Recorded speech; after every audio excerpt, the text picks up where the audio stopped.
How's it going, everybody? I'm your host Sean with Paper Planes, and welcome back to episode number 2 of my Dark Souls 2 Ultimate Walkthrough Guide. We just arrived in Majula, and we're going to be getting everything done in here that we can in the early on stages of the game. So basically, want to run over here to the left side, grab this Divine Blessing off of this dead body. And if you didn't play Dark Souls 1, you might not know what this item is exactly, so we'll go ahead and check it out. Divine Blessing. Holy water endowed with a Divine Blessing cures status effects and fully restores hit points.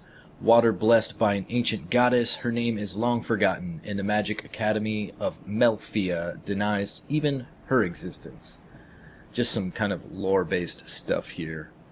So basically, if you're getting your ass kicked and you need a full health replenishing and get rid of any adverse effects like poison or toxin, you're going to use this bad boy. These are hard to come by though, so I would say hold on to it unless you absolutely need to use it. But don't become a hoarder as well, and don't just hold on to things until the game's over and you never actually utilize its benefit. That's something that I think a lot of us do in games like this. Okay, so after you loot that, you're going to come to this opening between these rocks here, and you're just going to walk over to the ledge and creep down really slow, because you don't want to move too fast or you'll probably fall to your death in that unappealing liquid below. So yeah, lots of nice jaggedy rocks and stuff.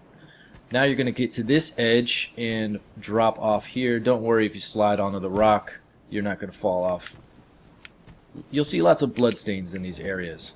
But here you go, we get the Morning Star and the Cleric's Sacred Chime, so we can check out these items as well. So if we go into our weapon inventory, we can see this is the Cleric's Sacred Chime. Let's read about it. Most clerics receive this as their first Sacred Chime, a catalyst for miracles and hexes.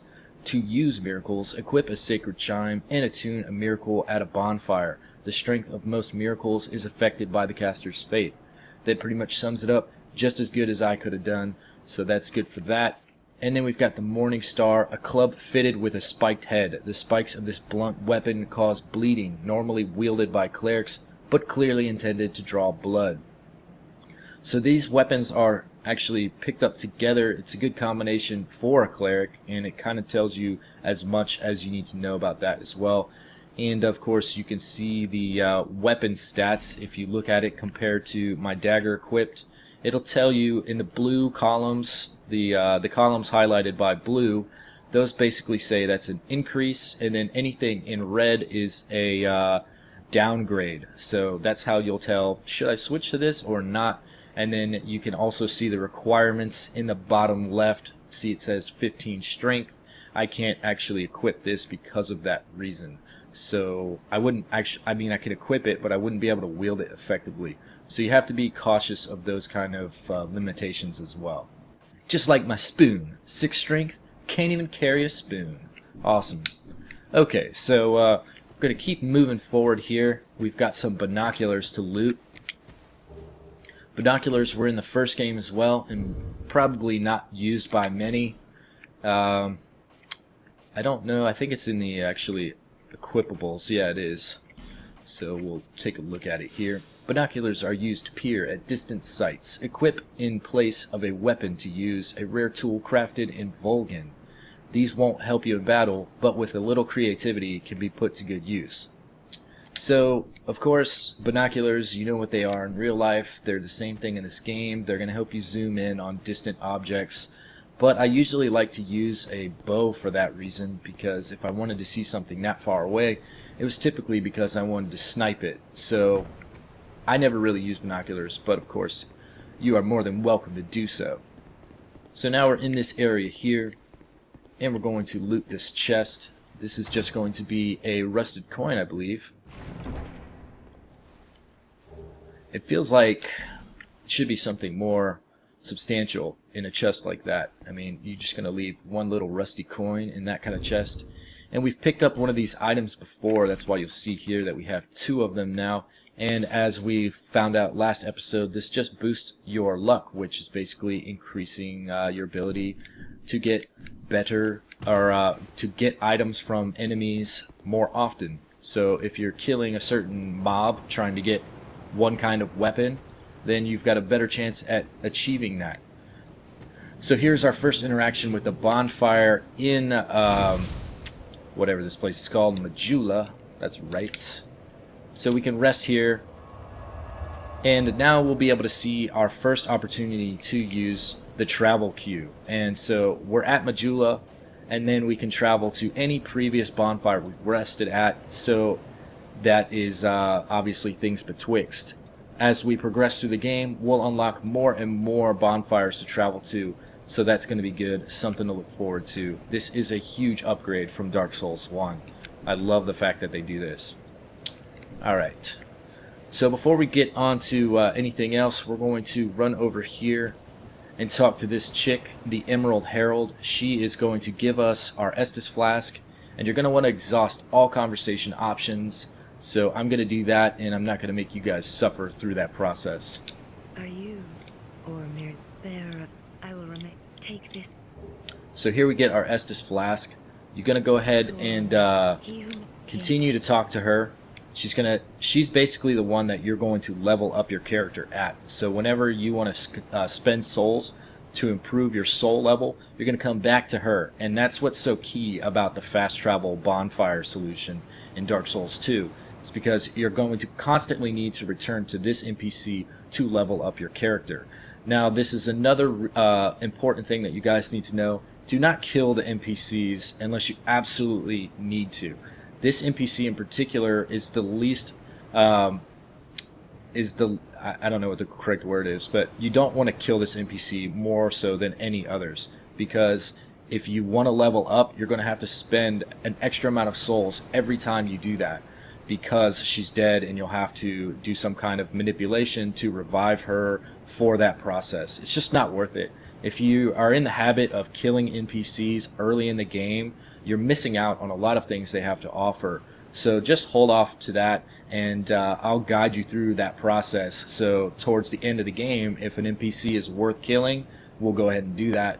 Or if for whatever reason early on in the game it's going to give us an extreme advantage to kill an NPC, we'll go ahead and do that too. Or we'll discuss whether or not you should. Alright, so now we get to this queue here. You can see we can level up here if we want to. We can upgrade our Estus flask, and we're going to cover some of that some more later on in this episode. And then we can continue to talk. And one thing you're going to notice that's different about Dark Souls 2 than Dark Souls 1 is the NPCs are much more forthcoming with information. So you're going to learn a lot by talking to them. They're going to guide you in areas on where you should go, give you hints on how difficult an area might be compared to one another. And so you just really need to listen this time around. I suggest having subtitles on.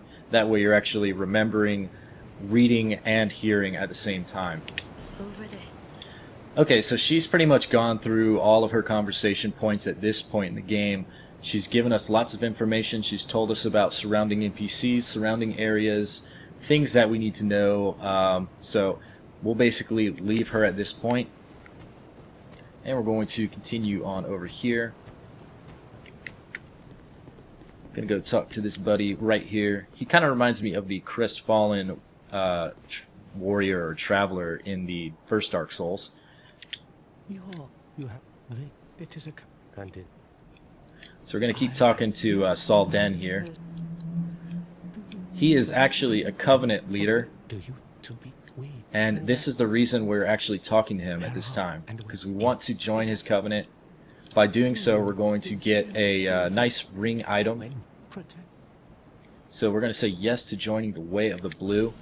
This is actually a good Covenant to be in regardless, because it's going to enable other friendly players to help you more often than they would be able to on a normal basis. So let's go ahead and check out our inventory and equip this ring.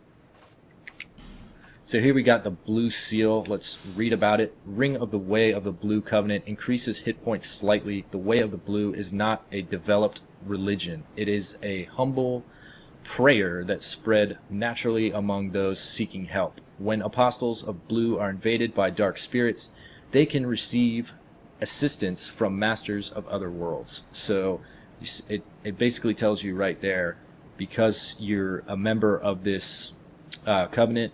If you're invaded by dark spirits, you'll be more likely to receive assistance by your fellow covenant members. Obviously, this ring also increases hit points, so this is something that you want to wear because, quite frankly, you don't have anything else that's better than that at the time. And it's a free ring, so sweet. We'll keep talking to this guy. We're going to exhaust all his conversation options. This is something that I'm always going to suggest in the game. Learn gestures from anybody that's willing to teach you them, and just continue to talk until they start repeating themselves. Because a lot of NPCs might give you something or might tell you information that's vital to your understanding of how the game is played or how to progress. So don't just skip through it like I am. The only reason I'm doing this is because I already know what he's saying. Okay, so he's gone through all his dialogue. We're going to leave this guy. And now, what you see here is actually a thing that'll show you how many deaths have happened worldwide. If you actually want to see your own individual death counter, you're going to have to disconnect from online play. And the easiest way to do that is to disconnect your internet connection. And then you'll see how many deaths you yourself have suffered. So it's just something to keep track of if you're worried about achievement progress and things like that. Or if you just want a personal challenge, that's the only thing that you should care about. So, seek the land of an ancient king, past the Iron Keep, upon a sea of flame. What does that mean?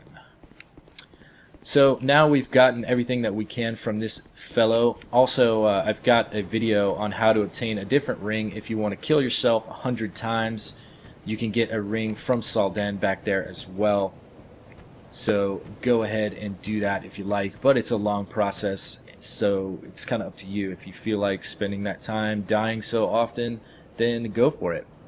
Here we've got a blacksmith that we can talk to, but we can't do too much with him yet because he can't get into his house. Who are you? Oh, it doesn't matter. Just help me open this door. Okay. I packed my tools in here, seeing it was vacant. But now somebody's gone and locked the door. This is why I usually skip through dialogue, because they talk so freaking slow. I don't know why FromSoft or Namco Bandai decides to do that, because it's just really excruciating to listen to their characters. So you can see here that we can't open it. It's locked. For whatever reason, there's a blood stain there. So we'll go back and talk to this blacksmith in a second. But first, let's go ahead and loot this item here. We've got Soul of a Nameless Soldier and some more life gems.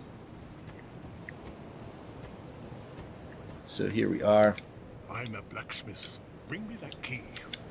So he's basically ordering you to go get the key, and the key is actually not located in Majula, so we'll have to do that at a later point in time. But we'll come over here underneath this tent and grab this item. You don't actually have to destroy those boxes, but it's a little bit faster. Another life gem. Not too shabby.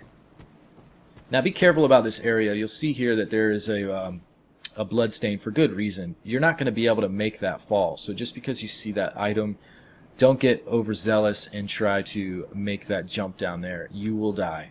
Just how it works. But there is a way to obtain that, and that is by buying one of these rings from this little kitty cat in front of us here. She is actually a merchant, so you can interact with this cat. So she sells a ring that'll enable you to suffer less damage from greater heights. Oh. Okay, so here we go into her merchant's exchange process, and you see the silver cat ring reduces damage from falling, but it's a pretty hefty price.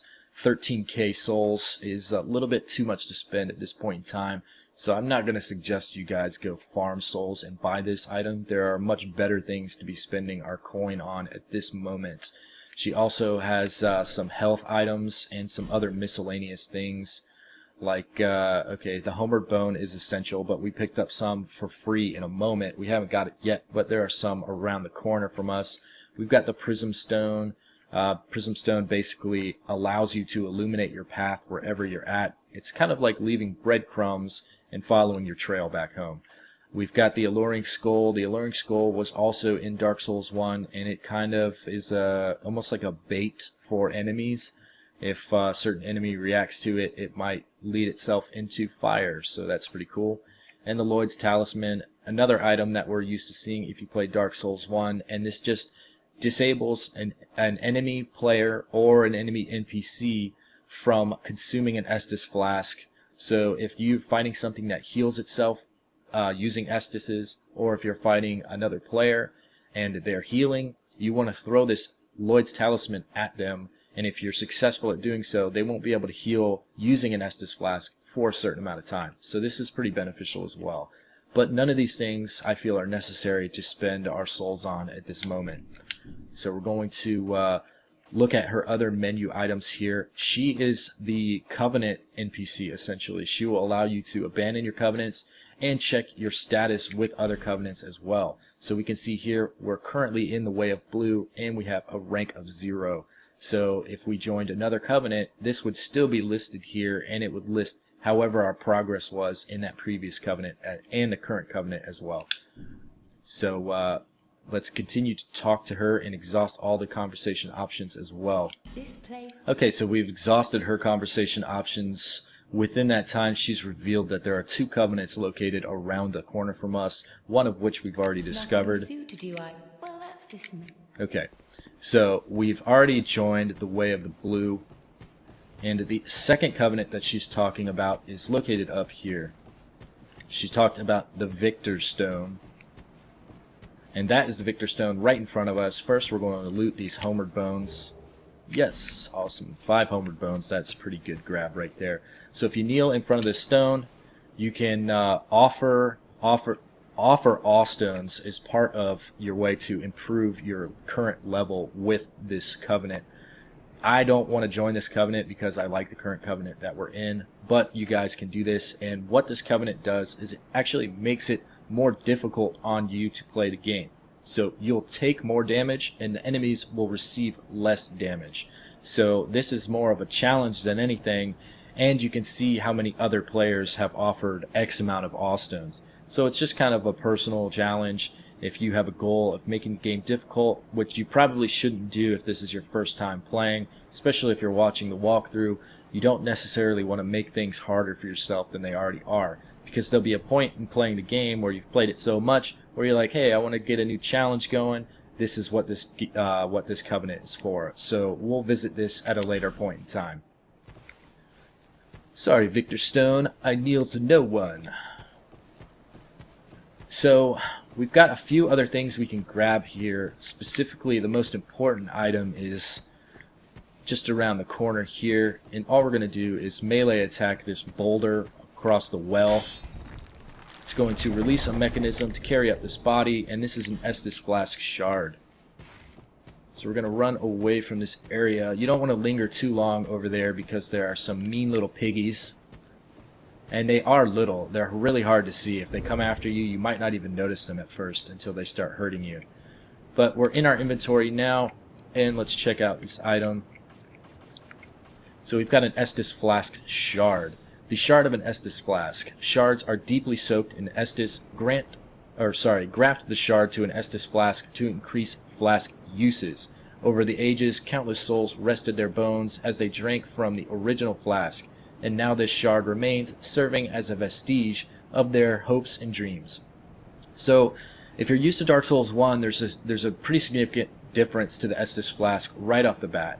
In Dark Souls 1, you start off with an Estus flask. That gives you 5 uses, or if you visit the bonfire located at Firelink, it upgrades to 10 uses off of that bonfire immediately. But what we have here, when we upgrade the Estus flask, it doesn't necessarily become more effective, it gives you more uses. So we're going to go ahead and make sure that we equip that Estus flask right off the bat. There we go. And to improve the Estus flask with the Estus shard that we just looted, we're going to run back over here to the Emerald Herald, and she is going to communicate with us that she can do just that. She's going to upgrade our flask. Bearer of the So here you see the upgrade flask selection. Give her the flask shard.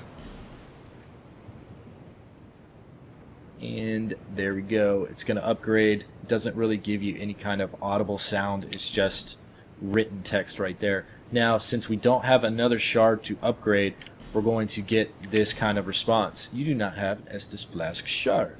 Of course, that's pretty obvious, right? Okay, so we'll go ahead and leave here. Oh, shit. That's actually how I died the first time I was playing the game, is I backed out of the menu and I stepped backwards too far and fell to my death. So I'm glad that didn't happen there, because that would have been rather embarrassing.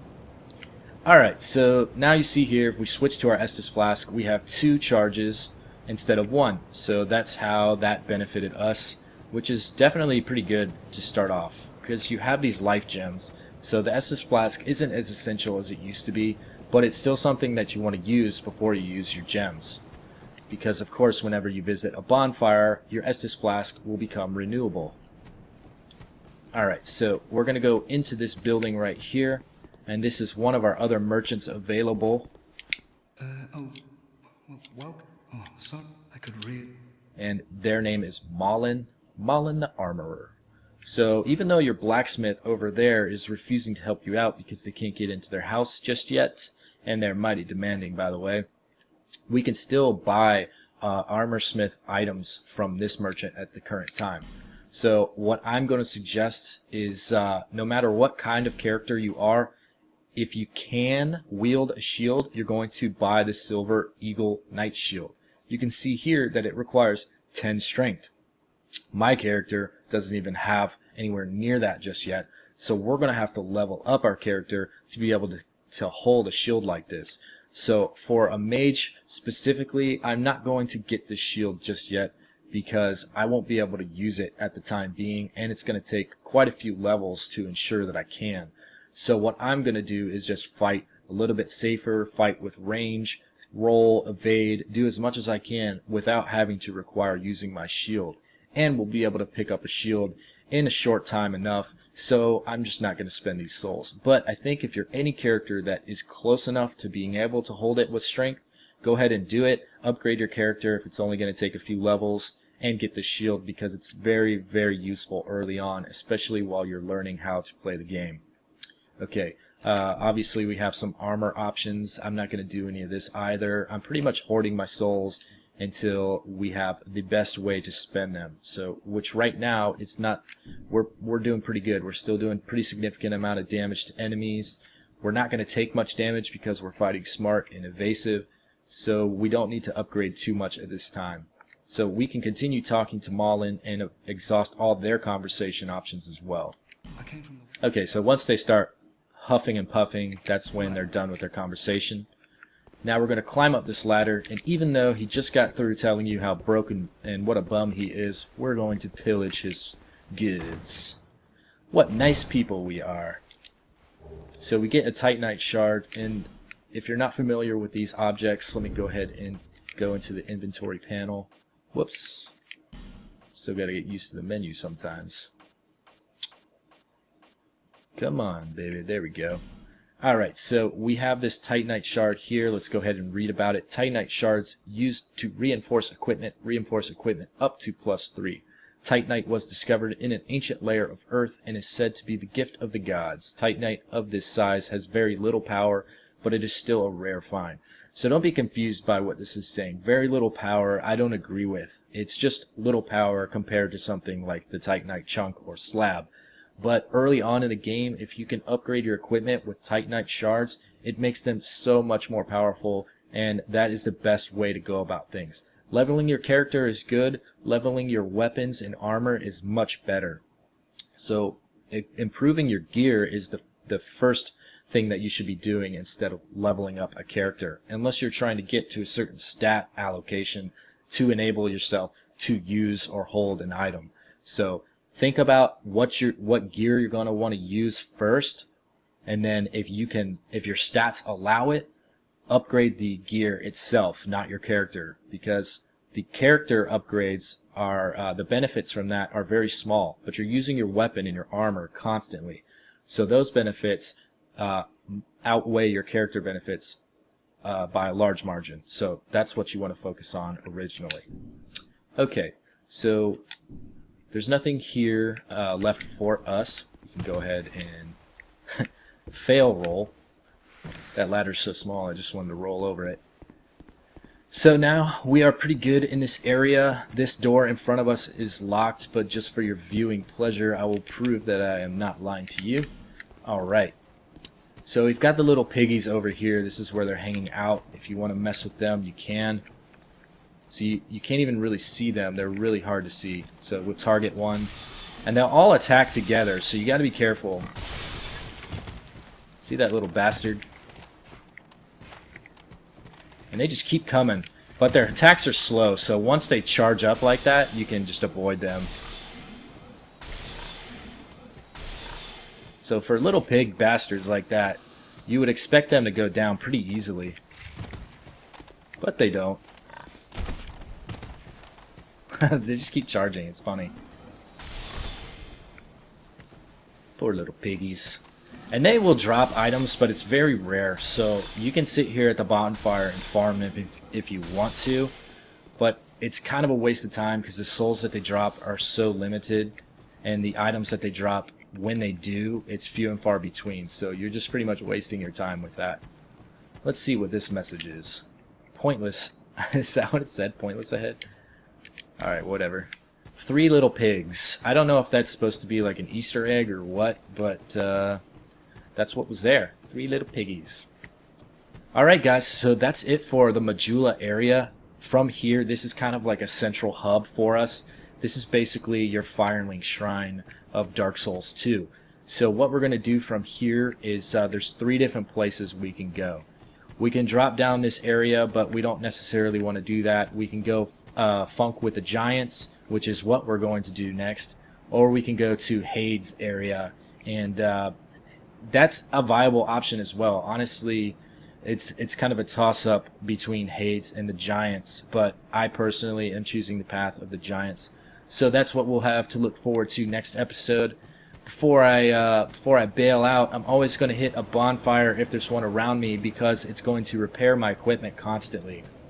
Equipment degrades pretty quickly in this game, so you want to be able to restore it at all times. And you can see here my staff is at about 85%.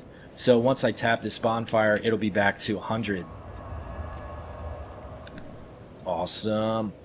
Alright everybody, so that's it for this episode. I appreciate you checking it out. As always, I'm your host Sean. Thanks for visiting, and follow me on social media. It's Twitter and Instagram at PaperPlanesSean. Subscribe if you haven't already. Click the like button, share it with friends. You know the drill. Peace out. Thanks for checking out my video. If you enjoyed it, click the like button, share it with your friends, and subscribe to my channel and social media accounts to keep current with Paper Planes updates. Thanks again, and I'll see you next time.